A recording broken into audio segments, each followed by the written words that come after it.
Okay, so the first guest that I want to welcome, which side are you sitting, Wendy? On this side and Shareen this side. Okay, yeah, Okay. and you come. Wendy and Shareen, and you go. Okay, so I'm going to start with Wendy. Wendy's a South African who lives in Canada and has been for the last, here she is, that one, for the last 16 years. And she also happens to be my big sister. So I'm very thankful that you're here telling your story because it's a difficult one, and I'm so thankful.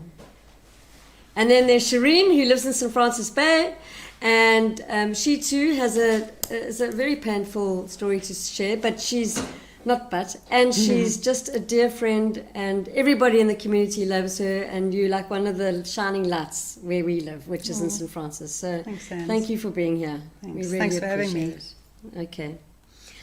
So loss is unavoidable. No one escapes it. We all have it in various forms of our life. But some people get a harder hit than others, and especially when it comes to the loss of a child. So tonight we will have that conversation. We will have the conversation around losing the most precious thing in the entire world. And these two moms have survived it. And we're going to talk about how they managed to carry on and how difficult it's been. But here they are today, and I mean both of them in various forms can share joy today, can have the laugh, can have fun times, which I'm thought at the time you probably thought you would never be able to do. No. They are courageous women, they are real, and they are warrior women, true warrior women. And I am so grateful that you're here, and I salute you both. So I'm going to kick off by reading something that Wendy wrote a week after her son died. She wrote it to a friend, and this is, as she wrote it, it has not been edited. My throat is tight and my heart is broken into so many pieces that I fear it will never be put back together again. And that leaves me feeling so fearful for the way forward. I don't want to be broken. I don't want to be broken for my two daughters, my husband, and my grandchildren.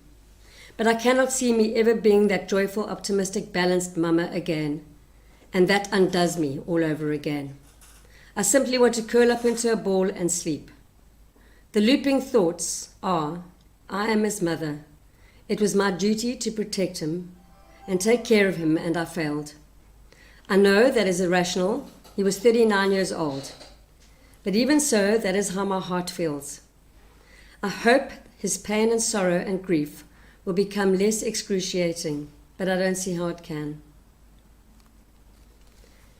So that's my introduction, and that was a week after Hilton died. So let's just get some story and some context first, and I just want to ask Shareen about your story first. Okay, so for many, well, my husband and I had a beautiful, James, my son, who was our firstborn, and obviously we were desperate to have more children. So we tried a couple of times to have another baby, which unfortunately ended up in miscarriages. And we prayed long and hard to have another baby. And deep down, what I really, really would have always loved was a little girl. And we were finally blessed with a beautiful daughter. And to cut a very long story short, we were involved in a terrible car accident with a truck. Megan Rose was only nearly a month old, and we were involved in a terrible collision with a truck driver who'd fallen asleep at the wheel, and very horrible, nasty accident, and she was killed in the car accident. I was also very badly injured, so at the time I didn't realize what had happened to her.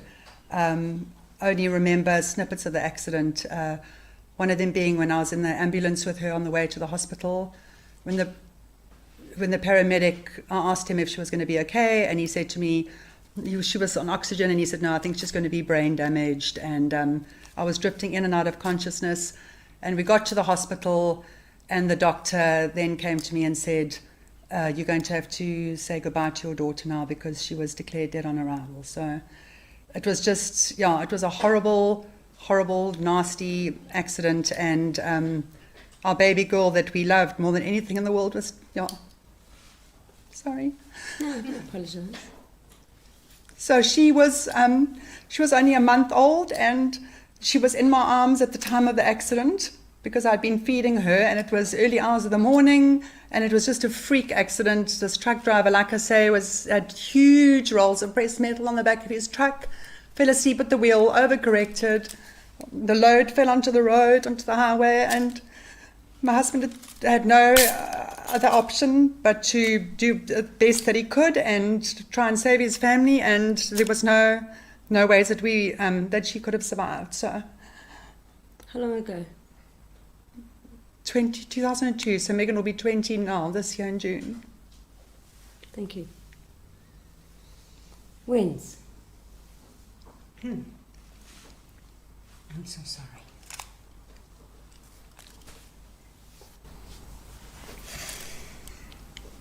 Cousin died. He was found on the road, on the pavement,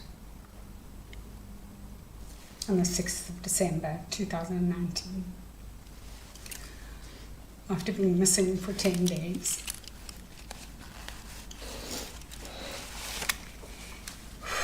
I'm sorry. He was the most beautiful little boy.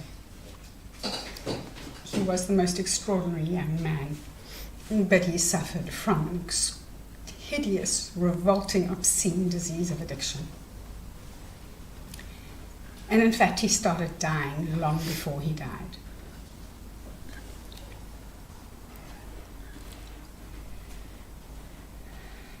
He was 39 when he died, and trying to find him was the most difficult challenge of my life.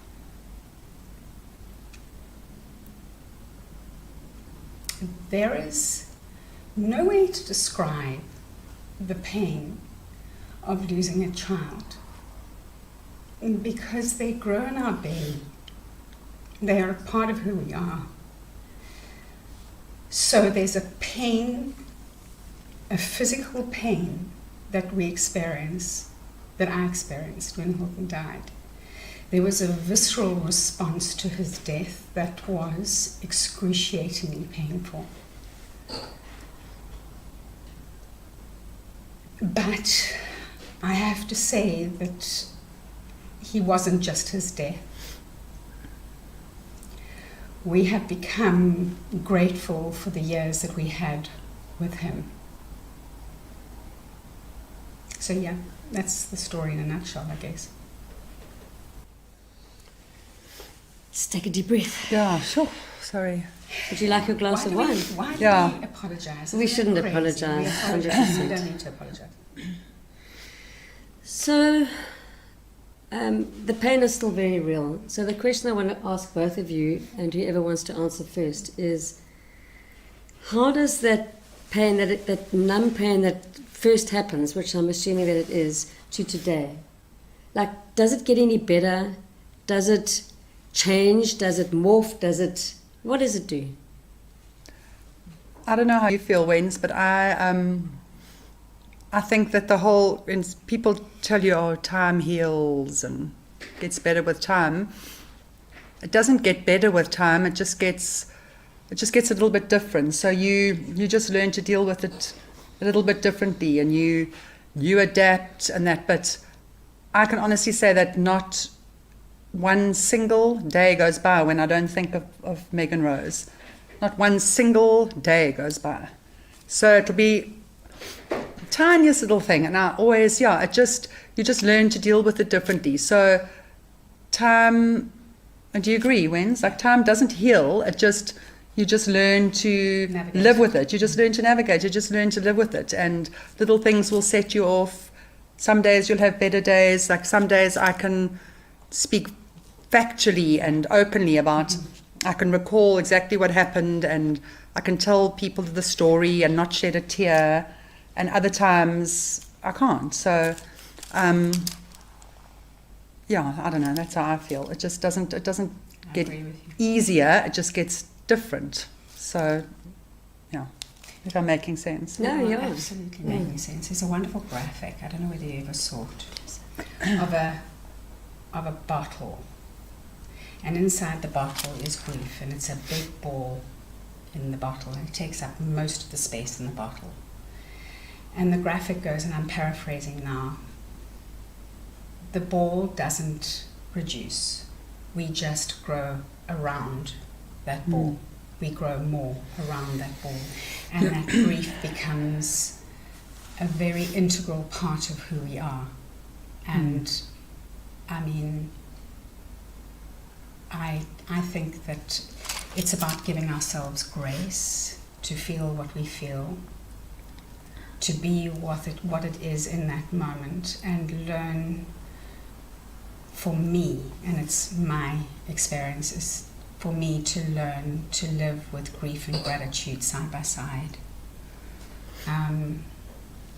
As I say, Hilton's journey was a fractious journey. It was a journey filled with pain and suffering. He suffered. He had a really awful second part of his life. So I've got to that place where I no longer wish for him to be back here, because I know that would be selfish of me. But my sadness is around how awful his life was. And I didn't realize that until he died. And that's my sadness. So that's the the thing. We were so blessed to have him for 39 years. And Anyway, I understand. So Renz and I were talking about earlier. So I was saying how I always think it must be so much worse. I have friends who've lost children, tragically, older children, and like I said to Wendy earlier, to me I always think, whoa, I wouldn't cope. Like I wouldn't cope if one of my older children died, and how do you do it? And then I've got some friends who say, well, I don't know how difficult it must be for you that Megan Rose died when she was still so young, and so I see you grieving for a life, your child's life, that after having had him for so many years. And then you were saying to me, you can't understand how hectic it must be for me grieving for my daughter I'm grieving for the years that we lost, that we never had with her.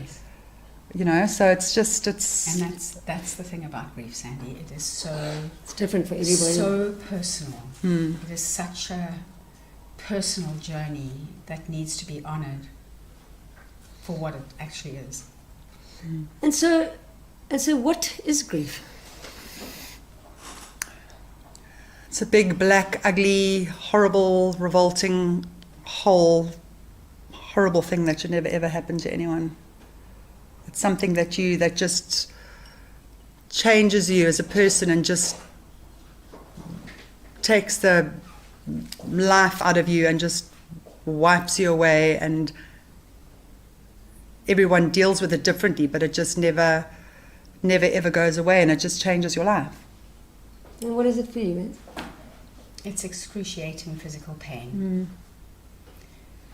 Initially, that was what it was, and it continues to be inexplicable waves that come, like Shareen was talking about, where on some days I can also talk about Hilton almost in a detached way, and I can record what happened and how his life played out, and then there are other days where that wave just takes the feet from under me. So it's an ongoing journey, and I think that we start to navigate it in a way that allows us to survive. True. And how do you handle it when you do have that wave of grief? So some days are easier, you can talk, and it's something that you can discuss without too much emotion, and then the days, or even the unseen days, where you wake up and you're not speaking to anybody. So how do you navigate that? I just immerse myself in it. You immerse yourself in it. What does that look like? Weeping. Okay. Stillness, turning in actually, and weeping, and allow myself to fully feel the grief. That's my way. Definitely. And I was actually saying to my mum this morning, when I was sitting in bed thinking about tonight and this conversation and everything, that you just can't explain it to anybody how you think, and especially like for me, it's almost 20 years. I mean, Megan will be 20 now in June.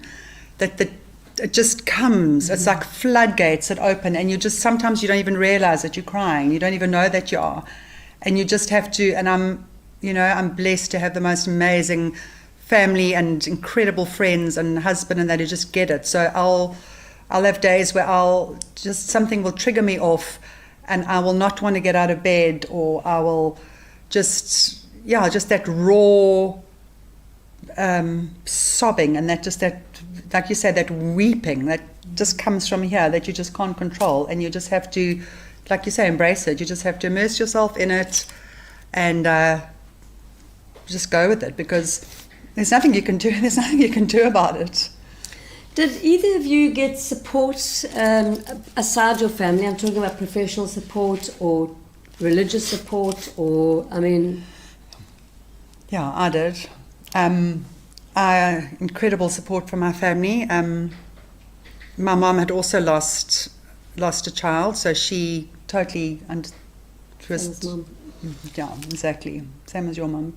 So, I mean, in the beginning when I woke up because I was in ICU for quite a while after Megan Rose died as well, and life support and that. So when I came around, I remember my parents being there, and my husband obviously, and James, and I just didn't want to wake up, so I just wanted to die. I just thought, let me just close the curtains, leave me, let me go, what's the point?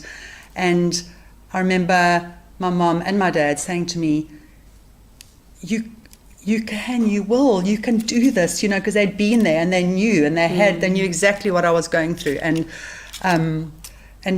just incredible family support and friends that I could never even begin to even try and understand or explain how amazing my friends are and have been. They just picked me up and carried us through everything. And then you said also like support groups and that. Yeah, I just wondered how. And then I went for therapy. We went for therapy and joined the Compassionate Friends for a while and that. And then also the first person, is this the time to talk about faith support and that sort of thing as well? Anything's good. Yeah, so obviously the first person we blamed was God. I was like, well, why, after we'd prayed so long and hard for this beautiful, beautiful baby girl, why did God give her to us only to take her away? I mean, what's the reason? God just got the blame completely. And then it was just incredible, because the hospital we were in the Free State, every single doctor, psychiatrist, physiotherapist, every single surgeon that worked on me and they were there looking after us, all these incredible Christians. And they all came and stood around my bed and just held hands, and they made prayer chains, and they prayed and prayed and prayed and sat at my bedside and spoke me through it and spoke to us about free will, and that God doesn't give you a child to take them away. He's not punishing you. They just put everything into perspective, and thank God they did, because if it hadn't been for my faith, I would never have got through it. Because I just clung. Eventually it all kind of not made sense, but it all got put into perspective for me, and my husband, and James, I suppose. I mean, James used to ask the most unbelievable questions, and I think he also helped us to heal, because he would ask questions like, Mum, why did God save us but take Megan Rose away? And why didn't he do this? And why didn't he do certain things? So we had to ask ourselves those questions as well. And then there was, sorry, can I carry on? Because I feel like I'm talking a lot. No, you're not. You're talking perfectly. And there was this incredible woman who came in, who'd also lost a child. And she was friends with a lot of the doctors in the hospital. And I'll never forget, she came and she'd always said to them, if another family comes in here having lost a child, I just know that I want to be there for them and I want to come and help them. Wow. So they contacted her, and she walked into the hospital, and she was like an angel, like a guardian angel. And she just came to us and she said to us, you don't know me from a bar of soap, just know that I know what you're going through. give me your son, because James was lying next to me. Give me your son. I've got children the same age. I've lost a child. Let me take him home to my house. My home's open to your family to come and stay with me for as long as they like. And she opened her home up to my whole family, and she sat by my bedside day after day after day, counseling me, talking to me, praying with me, picking pieces of glass out of my head, brushing just looking after me. She was just incredible. Are you still in touch with her? Yeah, not as much as I should be, but we were for a long time. So that was incredibly healing. Sure. Yeah. And your support? Well, you, hugely, because you swept in like a guardian angel and saved me when this whole thing was happening. But going forward, it was the beginning of the pandemic, and I just wanted to be alone. I went in on myself, and my husband Clive had a different way of navigating this whole grieving thing, and he went to work and I stayed at home, and every day he would phone me and say, I don't like the fact that you're on your own, but recognize that was my way. And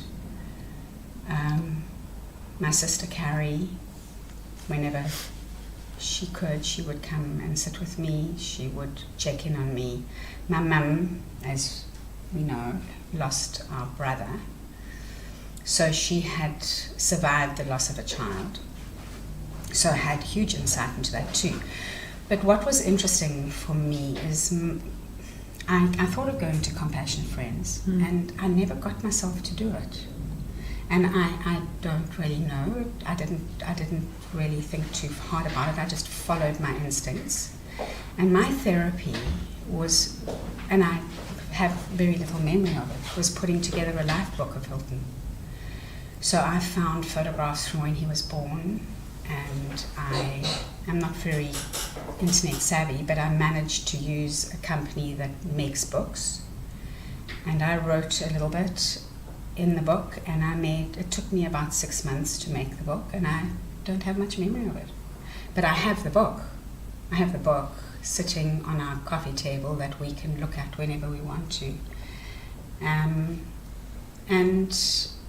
in that initial period, I found myself closer to God. I spoke to God, and I meditated, and I spent my time mostly alone because I chose to. So yeah, I think that therapy is probably a really good idea, but I think that I should speak for myself. I think I had been waiting for Hilton to die since he was 22. Sure. So there was that element of, okay, now's my time for introspection, now's my time for excavating down, now's my time for really getting honest with myself, and facing it all. It was messy. Life is messy. Life is messy, and we have to face what we have to face.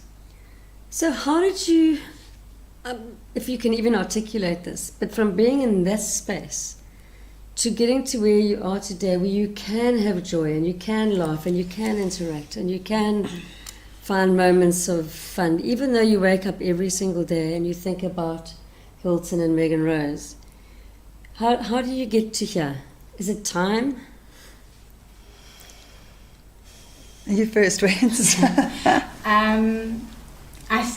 I think for me, it's that year of introspection, that year of coming to terms with the fact that Hilton's contract was up. After Hilton died, after Sandy let the world know, we were flooded with messages from people that he had helped. It makes me sad again when I think about it. He helped so many people get into recovery, but he couldn't help himself. And the volume of messages were overwhelming and made me realize that that was why he was here. And then it was done, and he just couldn't do it anymore. I don't think he took an overdose on purpose. I don't even know whether it was an overdose, but he died and he went home. And Clive always says to me, he's free, he's without pain, and he's no longer suffering. And that is almost like a daily mantra. I go to sleep at night, he's the last thought, and I wake up in the morning and he's the first thought I have. That's what you said. Yeah. And that's exactly what you said. I have his ashes around my neck, and I'm constantly finding myself holding on to the cylinder. And I'm so grateful that I'm able to do that. And he's, yeah. So your question was, how do you How get do to you here? get to here? Yeah. So I know I said earlier, time doesn't necessarily heal, but obviously it helps to make things more manageable and better. And it's also has a lot to do with the people that come into your life, the support that we've spoken about of family and friends, and also more children. I mean, I was fortunate and blessed enough to have had another 2 beautiful children.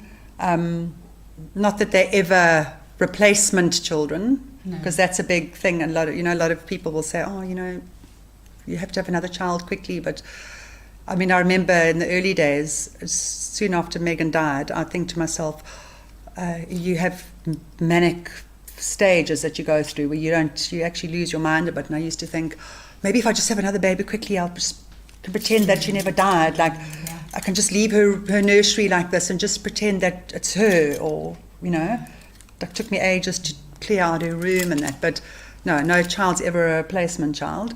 But I was just, got 2 beautiful new children, an amazing, amazing, amazing husband, David. Hope you're watching.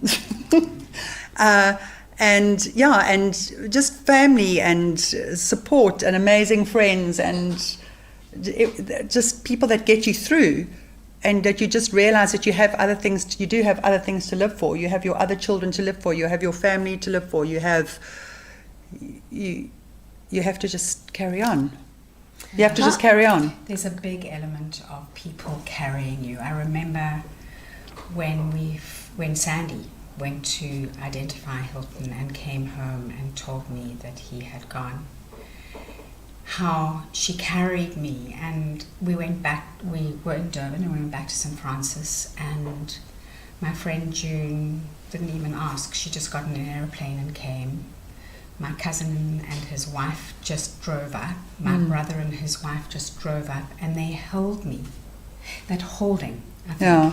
That holding set me up for life to come, actually, I think. And you're right. That's exactly what it is, what you've just explained. And friends who will come, and when you're having a bad day, come and hop into your bed at 6 o'clock in the morning and just, like you said, cry with you, hug you, not ask questions. Yes. Not just be with you. I will sit with you all day and just love you through it. So there are 2 things I want to ask. I've just picked up on what you both said. One is how did your marriage survive this or not survive it? And then the second thing I want to ask before I forget is when you have a tragedy like you have, people mean well. They want to say things, they want to do things, and sometimes those things can not be helpful, or they can be very helpful. And I just want to know what some of those things are, or how you would like people, or the advice you can give to someone being in the space of somebody who's just lost something or someone. Okay, well, as you know, my marriage didn't survive. So I remember in the beginning people saying to me, oh, you must remember, you must be careful, marriages don't survive the loss of a child, and, try and work on it. And I used to think, how can they say that? Like, surely only you and the father of your child can understand the loss, and how would anybody else ever even be able to comprehend that? But, sadly, our marriage did end. We went through, there was a lot of trauma and a lot of heartache and a lot of, as obviously with every couple that loses a child, but ours, as much as hard as we tried, unfortunately, I think it's maybe more so from my side than anything else. I just. And today, are you good with your ex-husband? Yes, okay. We've got a wonderful relationship. That's a great We've got a wonderful blend, lovely extended family, and we good friends, and we've come a long road, and I think we're fine. There'll always be that bond. I mean, we've had 3 beautiful children together, so one in heaven. I mean, Megan's, and we talk about her. We spoke about her today, and we both cried speaking about her. So that's a bond that we'll always share. But I'm now happily married with another little girl, and feel very blessed to have my amazing husband now, and who completely gets where both Megan's dad and I, what we've been through and how we feel, and is always so supportive of me on the anniversary of her birthday, and knows exactly how I'm feeling, and is just gets it. So I'm lucky to have that support. Wins? So, Clive was in Canada, and I was in South Africa because I rushed here to try and find Hilton, and he was working. And when I phoned to tell Clive that Hilton had died, he said to me, I'm going to stay here because I need to be here for the girls. We have 2 daughters. And that was exactly what needed to be done. He needed to support our 2 girls, as I needed to go through the end stuff for Hilton here in South Africa. We not only survived Hilton's death, it's brought us significantly closer. And I think that one of the reasons for that is that we had shared Hilton's addiction journey. So there was that shared trauma of Hilton's life. And Clive was just extraordinarily supportive of how I needed to navigate it. And I know that I was supportive of the way he needed to navigate it. And we navigated it in 2 very different ways. Mm. But we did it side by side. So I feel deeply grateful to him, because he never once tried to stop me from doing it the way I needed to do it. So is that? Yeah. I mean, So it's just different. Yeah, and it is, things, I think that the most important thing about this grieving process for me, meeting people, and have you met people who've lost children subsequent to losing your child? Yeah, it's remarkable close friends how who have. It happens, and there's no right or wrong way. There really isn't. There is your way or my way, and it continues. We never stop. We never stop grieving. So what are some of the pointers that you can give us to interact with people who've lost children? What wasn't helpful and what was helpful? I mean, I know people you mentioned earlier. So I think the best thing to do is you actually have to realize that you don't need to say too much, because even now myself, if I had to now go and be with somebody who has lost a child, I always still feel out of my depth, and I'm scared to know what to do and to know what to say. But you actually don't need to say anything. All you have to do is just be there. Like, I had a very good friend who used to sit with me for hours and say, I'm not saying anything, I'm just here to pass the tissues. So I'm just going to sit here with you and just do what you got to do and just know that I'm here. There's people who will see you and purposefully cross the street so they don't have to see you. You know, I'll never forget, there was a lady who I was in the maternity ward with, and our babies were born at the same time. And I bumped into her in Warmer Park a little while after Megan Rose had died, and she had her baby. Her baby was a couple of months old, and she was so excited to see me, and she said, "How's Megan? Where is she? Why?" You know, I had to tell her. I said, "Well, unfortunately she died in a car accident," and she was completely floored. She didn't know what to do, what to say. She was completely traumatized. So she just actually walked off. But rather that than somebody say, I mean, we had people who used to say things like, God needed another angel in heaven. Megan Rose, he took her because he needed another beautiful rose in his rose garden. And so rather don't say, like, if you're at a loss of word, you don't know what to say, rather just, you don't need to say anything. You just have to be there for the person and just support them and just know that and also talk about the child. I mean, I love mentioning her name and, showing people my baby books and her baby photos and talking about her. And you need to keep your child alive. You don't want to just pretend they never existed. I think it's really important to be given the grace to be able to speak your child's name whenever you want to. And I do that. I think that Hilton's death has changed me in every single way. I'm a completely different person since he died. And one of the things that I feel very strongly about is that regardless of other people's discomfort, I will talk his name. And if people are uncomfortable, then that's their discomfort. It doesn't belong to me. Insofar as what one does, I refer back to a friend of mine who, when I got back to back to Canada, she phoned me and she said, "Can I come and see you?" And I said, "Sure." And she bought a bunch of flowers and she came and sat on the couch while I wept. And the first week, I wept for 3 hours. And after the 10th week, her coming every week, the weeping wasn't as long. But she never said anything. She just held my hand. She just held space. So I think that if I would try and do the same. I might actually say how sorry I am and may I give you a hug or may I hold your hand. But yeah, I think that people say stuff because they don't know how to deal with it. They say silly things, but they don't mean any harm. Yeah. Do you know, our brother this morning, we had a chat this morning, and I hope I can get what he said correct. But we were talking about how people can offend in this sort of situation. And he said, he has lost the use of one of his arms. Shame.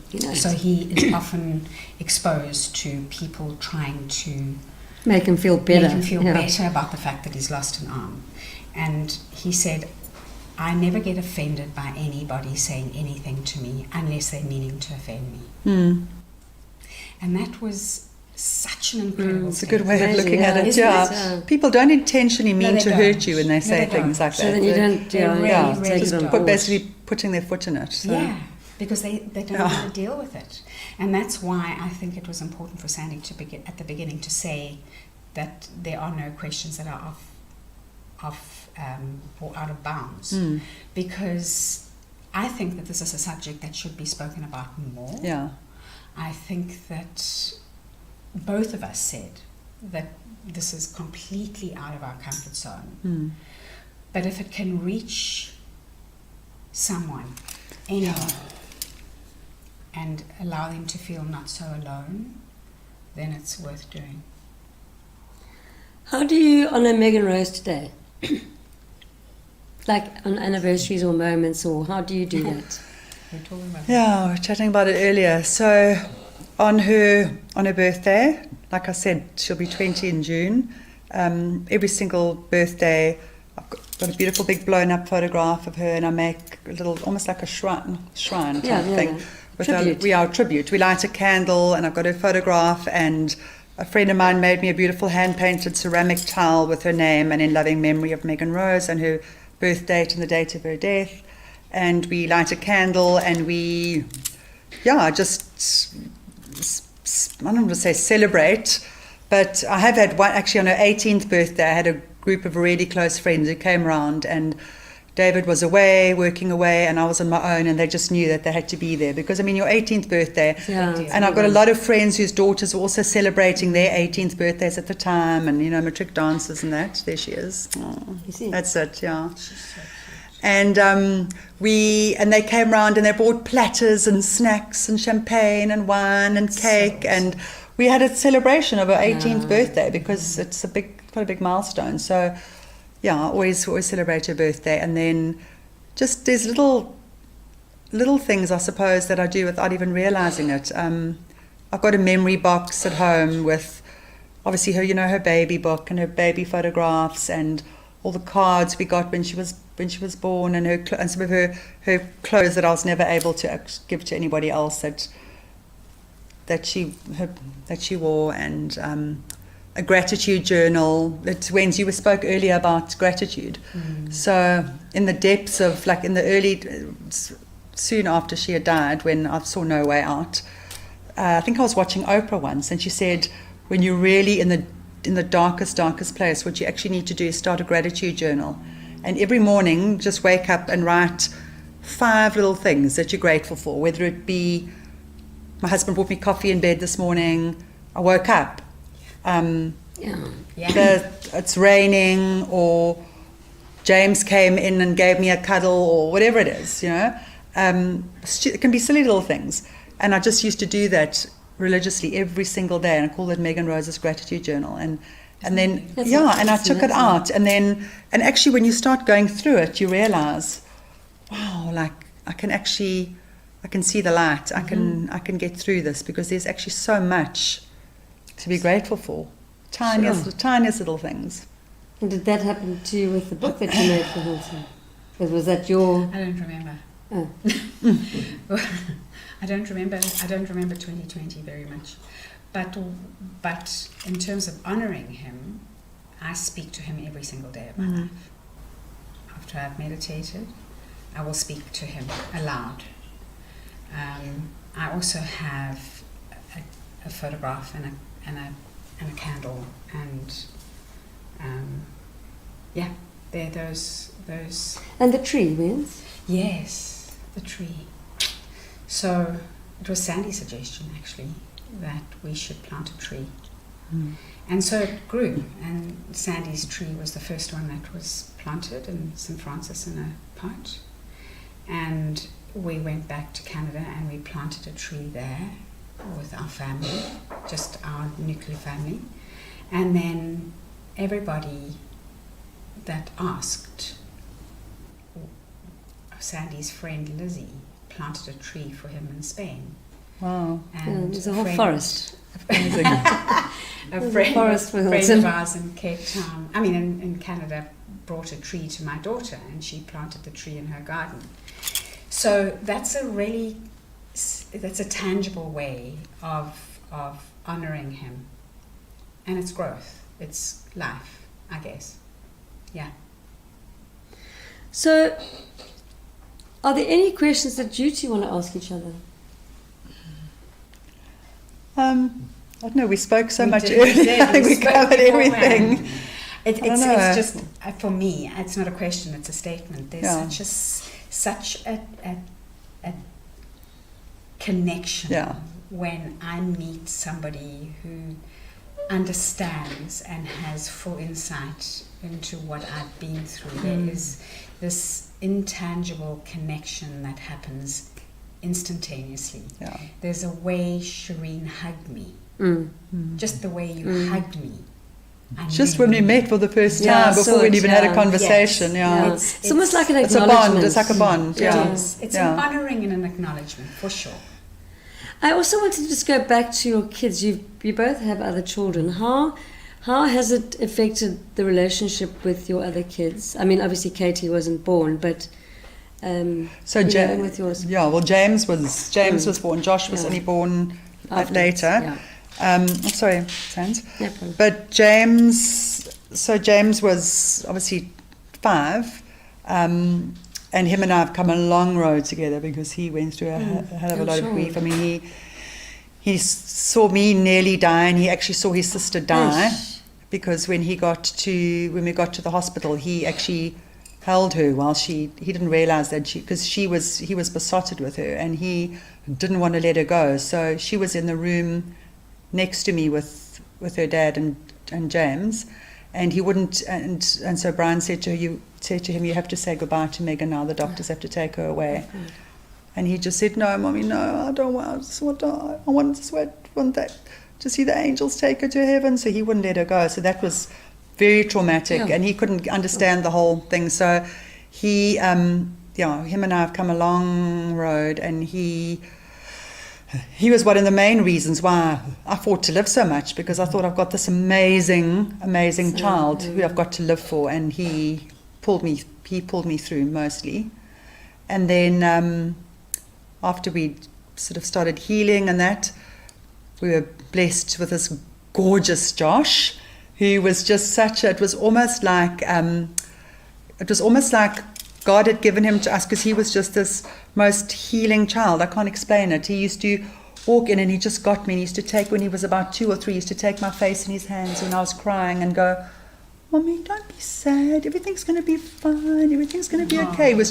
He was a healer, and then, and I was always obviously a bit neurotic because it was all very fresh and that, and I was always quite scared that anything was going to happen to him, so I was a bit overprotective. And I had to just let that go because I was paranoid that I just, you just think you can't possibly face losing another child, so I was very overprotective of him. And then I got over that, finally, eventually, although I don't think you actually ever really, really do. Hey, you always worry about your children. And then Katie, she's also just a little ray of hope, and little sounds corny to say a little ray of sunshine, but she's just the happiest, most beautiful child who just fills every single need and bit of love and that I need. So also, I just feel like I've been blessed with these children that are just so healing. Yeah, it's fantastic. Just fulfilled. Fulfilled, just absolutely perfect for, it sounds terrible to say, for what I need, but they were just... It doesn't sound terrible. It sounds wonderful. Yeah, they're just the most, and all of them, I mean, all 3 of them are just obviously just as special as each other. But after having lost Megan Rose, I never thought, I didn't think I'd be able to have any more children because I was very badly injured. And there I am now with 2 more beautiful children. I think that I chose survival because of Jodie and Lara. And Colin and Lily. Your grandchildren. Yeah, but I think I chose survival because of them. They have their own journey of grief, and they navigate it beautifully. I mean, all of them, actually. Yeah. As I am in Clive, actually. It's amazing what it does. I think it makes life... Are they older or younger? Yes, no, they... Older. One was a year younger, so Hilton is 41. Hilton was the oldest. Lara is 40, and then Jodie is 35. So they had a lifetime with him too.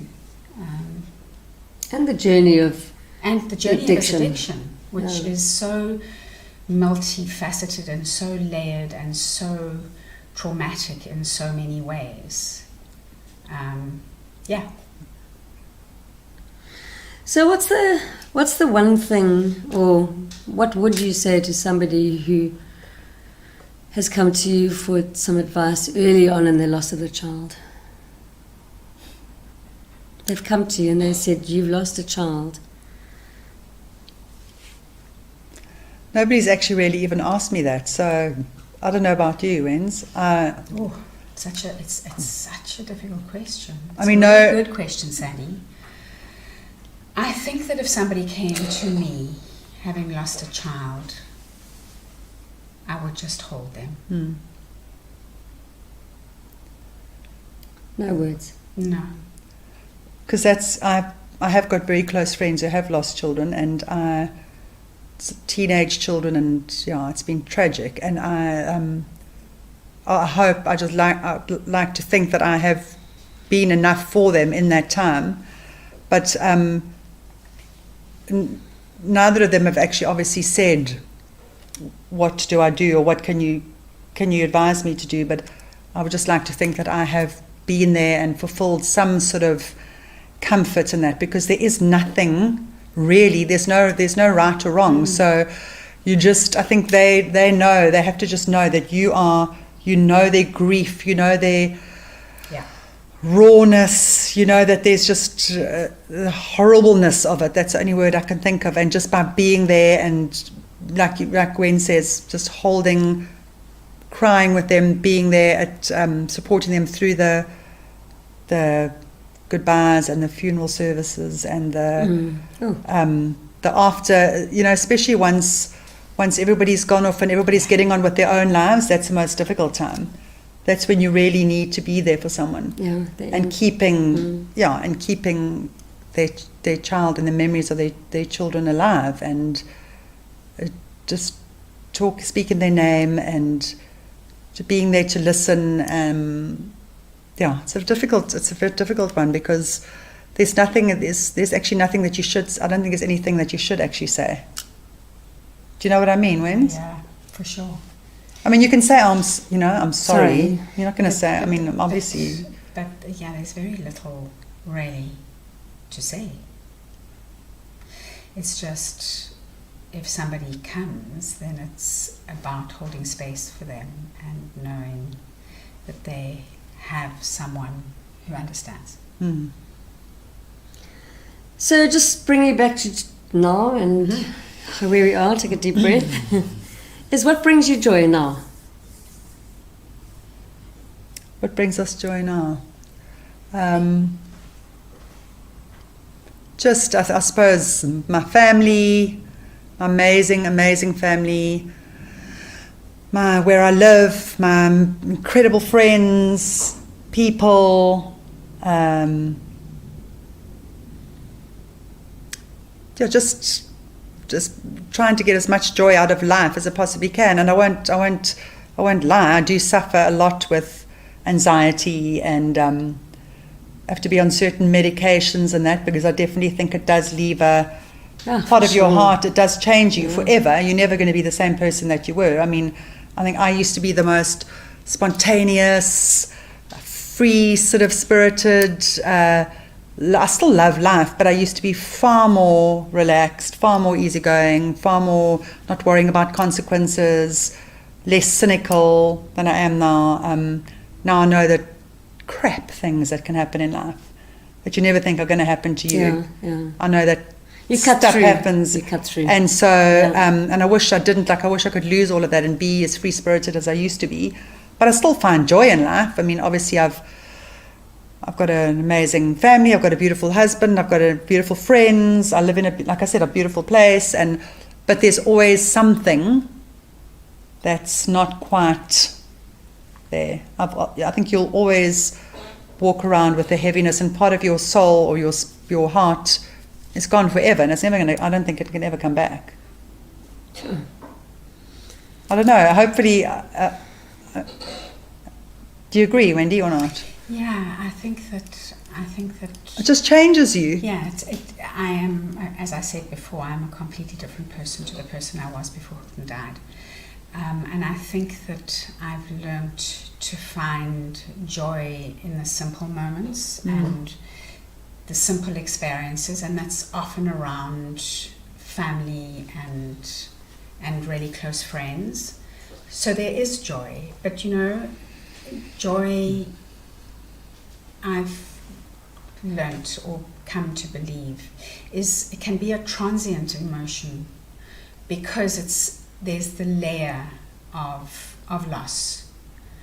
But I do feel joy. I absolutely do feel joy, and it's in the simple moments that I find the joy, in the mindful moments of being fully present in an experience or a conversation, or even with seeing my grandson drawing a picture of me that looks like an alien. Yeah. No, there is joy. Say that he's watching. I do feel joy, but with a little bit of heaviness. That's where I can put it. It's like a little bit of weight. It's weighted. Yeah. It's just a little bit weighted. Yeah. But then, I think there's room for practicing gratitude. Gratitude really brings the space for joy. Yeah, definitely. Sure, that was an amazing interview. I've loved it.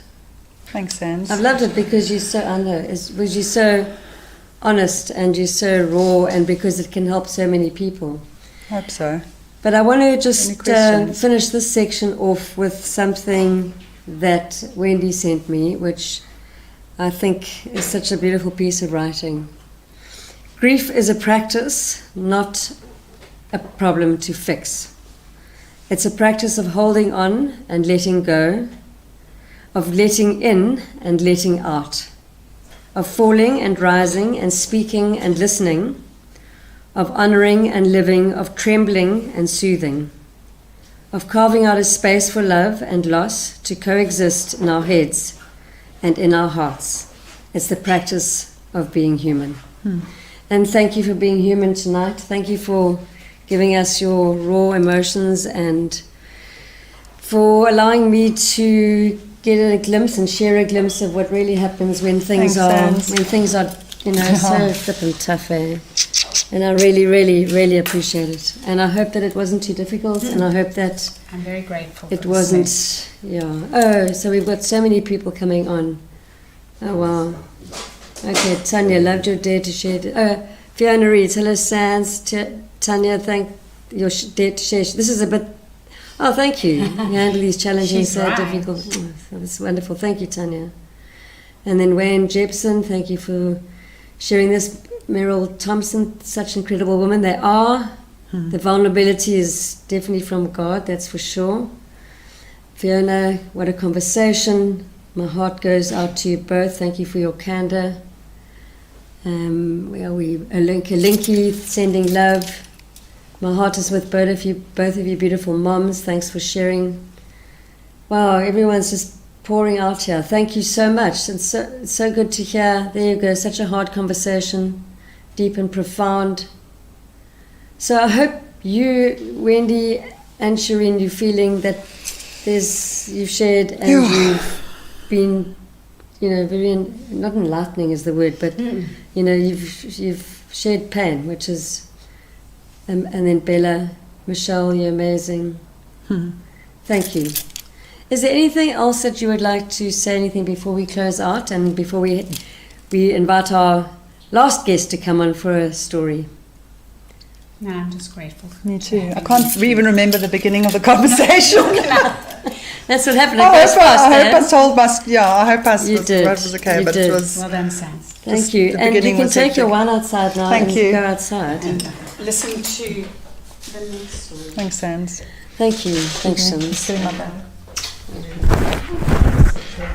Okay, we have a little extra bit which I'm so grateful for too. Sue got hold of us and wanted to tell a bit of her story, and so I'm so grateful. Do you want to come on, Sue? Come on. Is this side good? Yeah. Okay. That's good. So Sue has had a tough journey. She hasn't only lost one child; she's lost two. But tonight we're going to just focus on her son, Kent.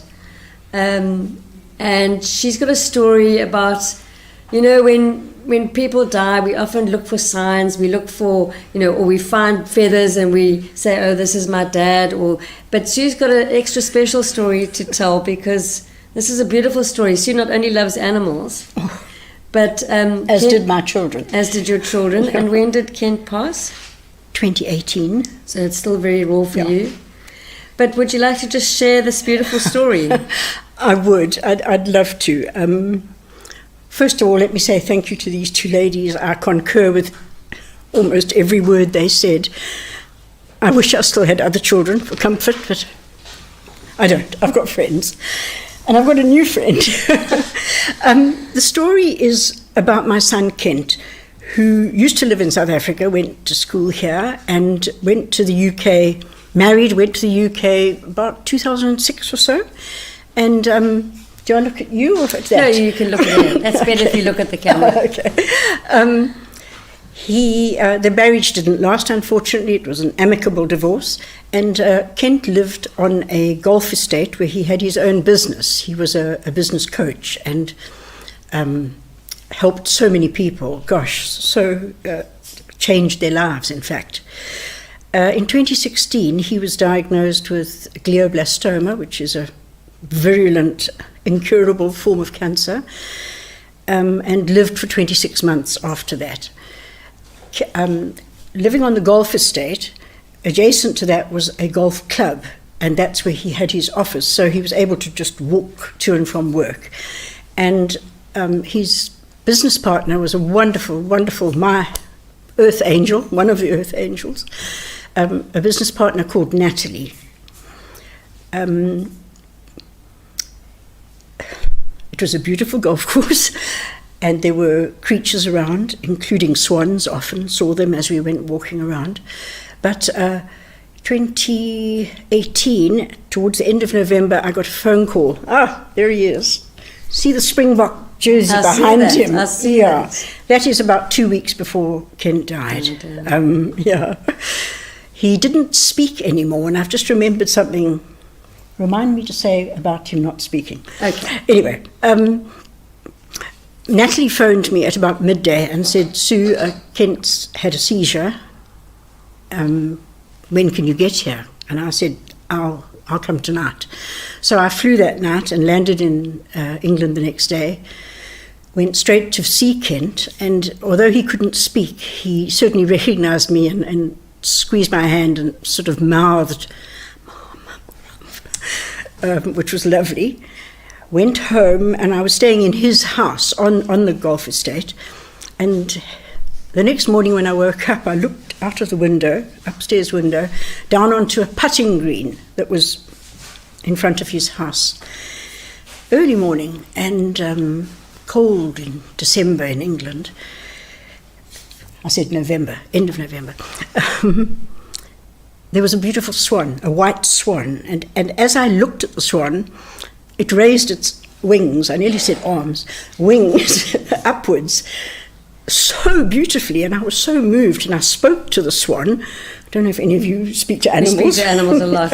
I spoke to the swan, and I said, please take Kent, please take him quickly, because he's suffering, and it's not Kent lying there. Please take him to wherever. And that was the end of that. A few hours later, Natalie arrived to fetch me, to take me to the hospital to visit Kent, and I related the story to her of the swan that morning. She said, oh, that's Kent's swan. I said, what? She said, yeah, that's Sammy, Kent's swan. I said, what do you mean? So she said, well, it started about 2 months ago. She said, I went out on a business thing, came back, and Kent was sitting on the deck, flat on the floor, on the deck outside the office, with a swan next to him. Now, swans don't do that. No, they don't. So Natalie said to him, gosh, Mr. Rhodes, you've become quite the swan whisperer. And Kent didn't like the swan because the swan crapped on his deck. And Natalie, who's English and doesn't speak Afrikaans, said Kent was forever going out with a mop and a broom and saying, cuck. And I said, yeah, he was moaning about the cuck. So, but this swan was persistent. It came every day and tapped on the window. They didn't feed it, they didn't encourage it, always on its own. And so the weeks went by. He had arrived about 3 weeks before his death. And on the night of Kent's death, we went to the care home where he was staying in the early hours of the morning, came back at about 2 a.m., and lying in front of the clubhouse near the office were two swans. Two swans curled into each other. And I just thought, this swan had a partner all the time. How amazing that it, boy or girl, I don't know, Sammy, it took over Kent as his or her partner for that time. Also left me an odd feather at the door, and so on.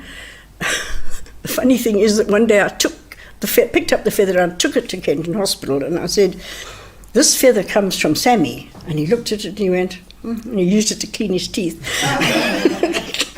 Which was not very, I mean, he was supposed to be...